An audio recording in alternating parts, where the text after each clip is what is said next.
মুসলমান নামদারি আপনাদের কিশোরগঞ্জের ফজলুর রহমান একটা আছে, ভণ্ড বাটপার। এই ভণ্ড এই টাইপের কিছু ফটকাবাজ ওই আল্লাহ রসুলের জামানায় যেমনি বলতো কোরআন পাঠকারী যারা আছে এরা মিথ্যুক, কোরআন পাঠ যারা করে, এটা তাবুক যুদ্ধের ঘটনা, সুবহানাল্লাহ, আয়াতের শানে নজুল, যে কোরআন পাঠকারী যারা আছে এরা হলো পেটুক, মিথ্যুক, এরপরে এরা হলো ভীতু, নাউজুবিল্লাহ। এই ফজলু পাগলার কথার সাথে মিলতেছে না? এই ফজলুর রহমান এই বন্ড বলছিল যে আমি মা বোনদেরকে বলি, আলেম ওলামাদের স্ত্রীদেরকে বলি, আপনারা কোন আলেম ওলামার সন্তান পেটে ধারণ করবেন না। এই বদমাইশ বলছিল না? মনে আছে আপনাদের? বিএনপি তারেও মনোনয়ন দেয়। বিএনপি একদিকে বুঝায় কি আমরা আলেম ওলামাদের সাথে আছি, আমরা ইসলাম কায়েম করে ফেলবো, ঘোড়ার ডিম করে ফেলবো, আবার ফজলুর মতো ইসলাম বিদ্বেষী ভণ্ডরেও মনোনয়ন দেয়। কি বুঝানাম করে এই দেশে? কি এই দেশে কি আমরা কি কি কয় সব কি গুলালু আর ডাল ভর্তার আলু খায় নাকি? হ্যাঁ, মাথায় তো কেউ কিছু আছে যে একদিকে আপনারা ইসলামের পক্ষে স্লোগান দিবেন। এটা আমি বলি যে বাংলাদেশে এটা সত্য যে জিয়া পরিবারের অবদান নাই এমন না, প্রেসিডেন্ট জিয়াউর রহমানের অবদান নাই এমন না, এটা অস্বীকার করি না আমি খাগড়াছড়ি, বান্দরবন, রাঙামাটি 3টা জেলায় সফর করছি। পার্বত্য অঞ্চলে যত বাঙালি মুসলমানরা ওখানে বসবাস করতেছে, এই সব বাঙালি মুসলমানদেরকে ওখানে নিছে জিয়াউর রহমান, তাদের অবদান আছে ওখানে। লক্ষ লক্ষ মুসলমান, এরাদের সাথে আমার কথা হয়েছে অনেকের সাথে, এরা বলে জিয়াউর রহমান সাহেব না চাইলে এই 3 জেলা এতদিনে বাংলাদেশ থেকে বিচ্ছিন্ন হইয়া পুরা পার্বত্য চট্টগ্রাম খ্রিস্টান রাষ্ট্র হয়ে যেত। এই বৌদ্ধ, মারমা, চাংমা এগুলো মিললে বাংলাদেশের এই অংশটা দখল করে ফেলতো। অবদান আছে, আমরা স্বীকার করি, কিন্তু ফজলুর রহমানের মতো ব্যক্তিদেরকে যারা মনোনয়ন দেয় আমরা এটার তিরস্কার জানাই, প্রতিবাদ জানাই। আমরা এই লোকগুলো এটা বলে, তখন আল্লাহ রসুল সাল্লাল্লাহু আলাইহি সাল্লাম যখন এটা শুনছেন, আয়াত নাজিল হয়ে গেছে মুনাফিক। আল্লাহ রসুলের কাছে আয়াত নাজিল হয়েছে কি? আল্লাহ পাক তো সরাসরি বলে দিয়েছেন, ওয়ালা ইয়াসালতাহুম লায়াকুলুন্না ইন্নামা কুন্না নাখুদু ওয়া নালআব কুল আবিল্লাহি ওয়া আয়াতিহি ওয়া রাসূলিহি কুনতুম তাস্তাহজিউন লা তাতাদিরু ক্বাদ ঈমানিকুম। সুবহানাল্লাহ। আল্লাহ বলতেছে যে ওই যে প্রথম কথাটা বলছিলাম না, এটার লগে একটু মিলান। আল্লাহ বলতেছে যে এরা, আপনি যখন এদেরকে প্রশ্ন করবেন, জিজ্ঞেস করবেন কি তুমি এত বড় জঘন্য কথা বললা, এই বাউলরাও আপনি জিজ্ঞেস কি তুমি এত বড় জঘন্য কথা বললা আল্লাহকে নিয়ে, রসুলকে নিয়ে, তখন এরা বলবে আমরা তো দুষ্টামি করি। দেখেন আল্লাহ কোরআনে বলতেছে, যখন আপনি এরা ধরবেন 5-7 জনে 10 জনে মিললে যে আজকে তোর ভুড়িটা মারা গেলে এলাম আল্লাহরে নিয়ে তৈরি করছস, তখন কেউ আমরা তো মানুষ একটু মজা দেওয়ার লাগে, বিনোদন নেই, আমরা কি আল্লাহর বিরুদ্ধে নাকি বলবে? কিন্তু এরা নাখুদু ওয়া নালআব, আমরা তো মজা করতেছিলাম, হাসি তামসা করতেছিলাম। কে কয়টা? আল্লাহ নিজে বলতেছেন যে এদেরকে যখন প্রশ্ন করা হবে, আল্লাহ রাসূল সাল্লাল্লাহু আলাইহি সাল্লাম উঠ দিয়া যাচ্ছে। আমি এখন হাদিসের নমুনাটা একটু দেখানোর জন্য মানে দেখাইতে পারতাম, একটা উট বা কিছু থাকলে মনে করেন এইভাবে দৌড়িয়া রাসূলের উট যাইতেছে, সে দৌড়িয়া যাইতেছে, ইন্নামা কুন্না নাখুদু ওয়া নালআব, আমরা তো তাচ্ছিল্য করছিলাম। আমরা দেখেন আল্লাহ রাসূলের বুঝাইতেছে, আল্লাহ রাসূল ওই আয়াত তিলাওয়াত করতে, কুল আবিল্লাহি ওয়া আয়াতিহি ওয়া রাসূলিহি কুনতুম তাস্তাহজিউন, তোমরা কি তাহলে আল্লাহ এবং তার রাসূলকে নিয়ে, আল্লাহর কোরআনকে নিয়েও তাচ্ছিল্য করো, মজা করো? তাইলে জেনে রাখো লা তা'তাদিরু, তোমাদের কোনো উযর আল্লাহর কাছে গ্রহণযোগ্য না। ক্বাদ কাফারতুম বা'দা ঈমানিকুম, তুমি ঈমান আনার পর কুফরি করে ফেলছো, কাফের হয়ে গেছো। কে দলিল দেয়? ফতোয়া কে দেয়? এই ফজু পাগলা কি কইব জানেন? এই মোল্লা মৌলবীদের ফতোয়ায় আমাদের কি যাবে? এই ভণ্ডরা দেখবেন এই কথা বলবে না যে কোরআনের ফতোয়ায় আমাদের কি যায় আসে। এটা বললে তো সে জানে পাবলিক লাথি মাইরা তারে ওই যে ইটনা মিটামইনের যে গর্তগুলো আছে, মানে গর্তগুলোতে ফেলায় রেখে জাতা দিবে। এখন সে বলে মোল্লা মৌলবীদের, কারণ মোল্লা মৌলবী বললে মজা কি, আমি মোল্লা মৌলবীদের বিরোধিতা করতেছি। আচ্ছা এই ফতোয়া কি মোল্লা মৌলবীর নাকি আল্লাহ? আল্লাহু ইফতি, এই ফতোয়া কে দিয়েছেন? এই মুফতি কে? লা তা'তাদিরু, সুবহানাল্লাহ, লা তা'তাদিরু ক্বাদ কাফারতুম, নিশ্চয় তোমরা কাফের হয়ে গেছো, বাদা ঈমানিকুম, ঈমান একবার আনছিলা কিন্তু এখন কি হইছো? এই ফজু পাগলারা তো ঈমানদারি না, এরা যেই মার্কা কথাবার্তা বলে, বেঈমান হওয়ার জন্য তো এদের এই কথাবার্তাই যথেষ্ট। কিন্তু এরা দেখেন সূক্ষ্ম কৌশলে এই বাটপারগুলো এই জনগণকে, ইসলামপন্থী মুসলিমদেরকে ধোঁকা দেওয়ার জন্য এরা দেখবেন কখনোই কোরআনের বিরুদ্ধে, ইসলামের বিরুদ্ধে স্পষ্ট বলবে না, বলবে মোল্লা মৌলবীদের বিরুদ্ধে। আপনি চিন্তা করতে পারেন যে আলেম উলামারা তাদের সন্তান যেন মা বোন পেটে না নেয়, জঘন্য কথা। আচ্ছা, আলেম উলামারা যদি সন্তান জন্ম না দেয়, তাইলে তোর মতো এরম বড় মুসলা, এরম শয়তানি তো জন্ম লইব। তোর মার গর্তে তো তুই একটা শয়তান জন্ম লইছস। এই যে মুসলা আর হইলো পানি খাইলে না পাকি এডি দিয়া না হেমুয়ের এডি দিয়া যা বিতে, এই তো আলেম উলামারা সন্তান জন্ম নিলে তো আলেম হইব, হাফেজ হইব, কোরআন কারীম তিলাওয়াত করব, মানুষের জানাজা পড়াইবো, বিয়ে দিব, মানুষের জন্য মারা গেলে দোয়া করব। আর তুই কি করবি? জয় বাঙ্গা। তুই তো কবি কি, তোর তো কালিমাও মুখ দিয়ে বেরিব না। ফাজিল কোথাকার, আল্লাহ হেদায়েত দান করো, নাহলে ধ্বংস করে দিক। আলেম উলামাদের সন্তান পেটে জন্ম দিতে না করে, তাইলে এই ধরনের লোক যদি বাংলাদেশে এমপি হয়, মন্ত্রী হয়, তার চাইতে এর চাইতে বড় শয়তানি আর কিছু আছে? তাইলে আমগরে ধোঁকা দিতেছে বিএনপি না?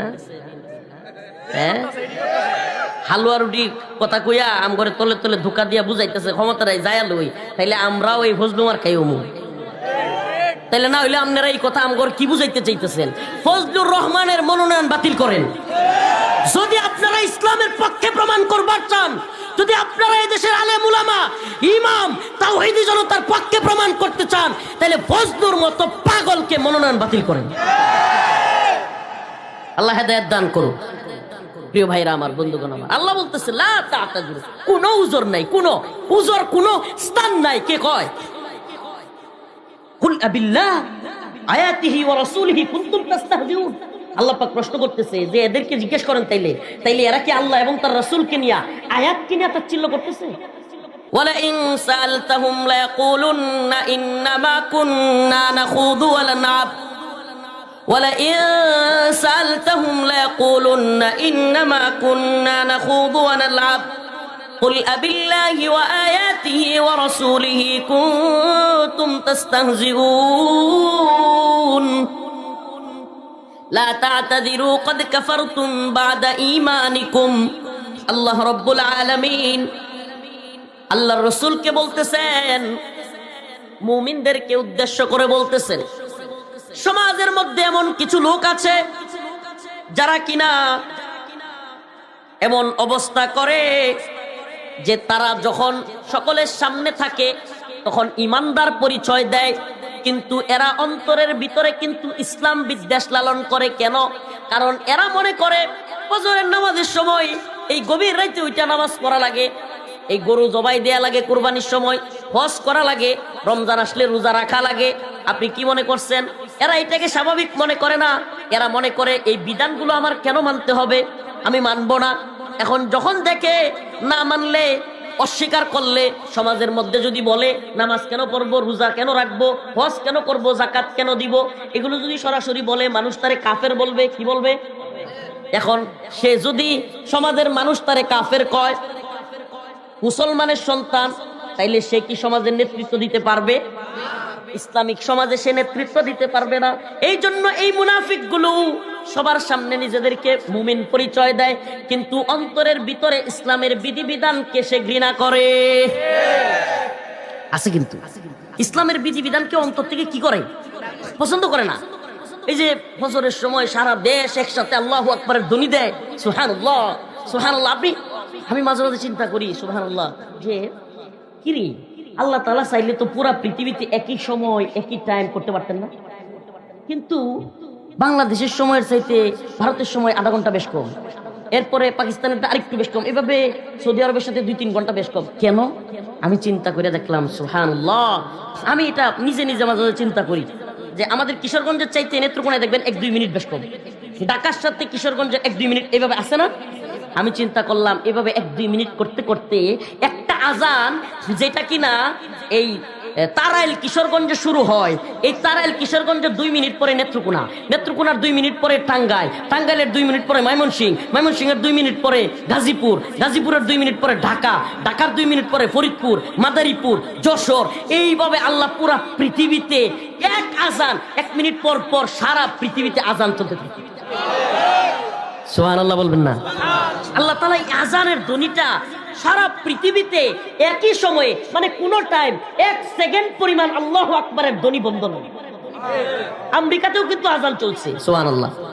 এই জন্য আল্লাহ তাআলা এইটা করছেন। এখন এই মুনাফিকের দল যেগুলো অন্তর থেকে এটা পছন্দ করে না, ফজরের সময় সারা এলাকা থেকে মসজিদে আজান হয়, এর ঘুম ভেঙে যায়, একটু কষ্ট হয়, এটা কিন্তু তার অন্তরে কি লাগে? কষ্ট লাগে, সে সহ্য করতে পারে না। এখন কি করে?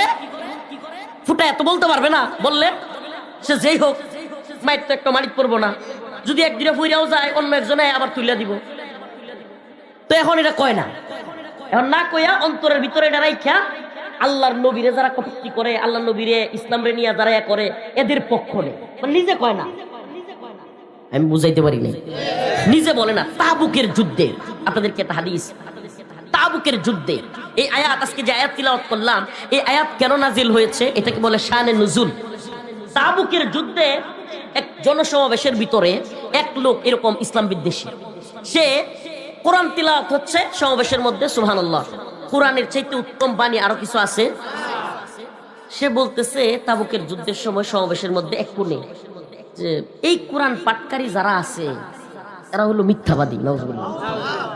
এই কোরআন পাঠকারী যারা আছে এরা হলো পেটু, মানে দান্দাবাজ, খায়, নাউজুবিল্লাহ। এই কোরআন পাঠ, দেখেন কথাগুলোর সাথে বর্তমান জামানার মুনাফিকদের কথা মিলে না। বর্তমান জামানার যেগুলো, এই যে আল্লামা সাইদি রাহিমাহুল্লাহ দীর্ঘদিন আগে বলছিল না যে সরকারকে বলবো যেই লাফালাফি আর যেই বাড়াবাড়ি করতেছেন, জনগণ খেইপা গিয়া এমন এক লাথি মারবে যে মামা বাড়ি দিল্লি গিয়া পড়বে। তো এখন সাইদি রাহিমাহুল্লাহ তো চলে গেছেন, দেখে যাইতে পারেন না, কিন্তু মামুর বাড়ি গিয়া পড়ছেনি। তো এদের মামুর বাড়ি তো দিল্লি ছিল, শ্বশুর বাড়ি মামুর বাড়ি দিল্লি ছিল। তো আপনাদের তো আশেপাশে দিল্লিও আপনাদের রক্ষা করার জায়গা নাই। কবে রক্ষা করবো এই চিন্তা বাদ দেন। জনগণ, এদেশের তাওহীদবাদী প্রজন্ম যদি জেগে যায়, উলামায়ে উম্মাহ যদি এই তথাকথিত নির্বাচন, ডেমোক্রেসি, জমহুরিয়ত, এই ধান্দাবাজি বাটপারি ছাইড়া দিয়া তাওহীদের পক্ষে গর্জে ওঠে, 2013-র মতো জ্বলা যায়, এক একটা গর্ত খুঁজে পাবেন না, গর্ত।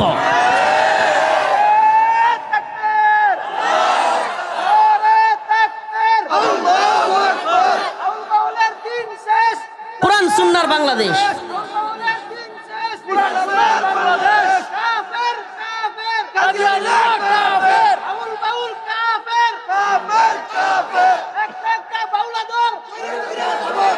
না জবাই করার কথা কই না, জেলে বর, আপাতত জেলেই বলি।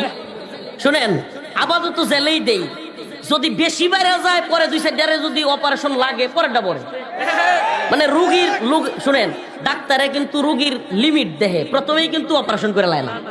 আপনারাও মানে ডাক্তারের ভূমিকায়, তো এই উম্মত আমরা ডাক্তারের ভূমিকা। ডাক্তার যেমন প্রথমে আসসালামু আলাইকুম, কেমন আছেন, রুগীরে সুন্দরভাবে ব্যবহার করে, সালাম দেয়, একটু একটু ট্যাবলেট দেয়, 2-3 দিন দেখেন কি হয় না হয়। আমরাও এই আবুল ফাউল ফরাদ মাজার এদের কিন্তু ট্যাবলেট দিতে চাই, যে ট্যাবলেট যদি কাজে না লাগে তাইলে অপারেশনে যাবো, সমস্যা কি? ডাক্তার পরে ছুরি কাছে নিয়া অপারেশন থিয়েটারে গিয়া পেট কাইটা গলা কাইটা অপারেশন করে না? তো অপারেশন যদি করা লাগে করবো ইনশাল্লাহ, ওপেন করে গেলাম।